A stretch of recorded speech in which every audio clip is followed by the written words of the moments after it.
Ang mga guests doon nag-iiyakan, yung mga kapatid, like, wow, Claudia's getting married. Bakit ang iniiyak mo yung hindi ka nakalakad? This is not about you. You should be, wow, crying because, oh my God, ang ganda ni Claudia nung pumapasok ng simbahan, di ba? Wala sa lugar ang mga iniiyak mo. Tungkol pa rin sa iyo to. Ang parents' love is a sacrificial love, We sacrifice for our children. Binigay mo na sana yung araw na yun sa bata. Hindi mo na nga pinalaki. Hindi mo na nga inalagaan. Hindi mo na prinotektahan. Bigay mo na yung happiest day of her life sa kanya. Ba't ka nag-iyak? Alam mo, nakita ko sa TikTok, ang bait niya. Talagang, anong nangyari? Sabi daw niya sa mga coordinator, anong nangyari?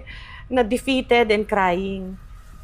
Galit siya. He was causing a commotion. Dennis, you were causing a During commotion. the wedding, right? During. Pagdating pa lang ni Claudia, hindi ko to nakikita. All of this were told to me after the ceremony, before the reception. He was causing a commotion. He was pacing, walking, ganon, complaining. Tumataas ang boses mo, Dennis. They had to ask you to please lower your voice. And when you could not be controlled, they told you, can we take this outside? Can we take this discussion outside? Oji, I know how Dennis is short-tempered, explosive, walang pakialam sa breeding, manners, whatever. Bakit ako gagawa ng mga bagay na kaiinisan mo ng sadya? Kung alam ko you're a ticking time bomb, anytime you will freak out.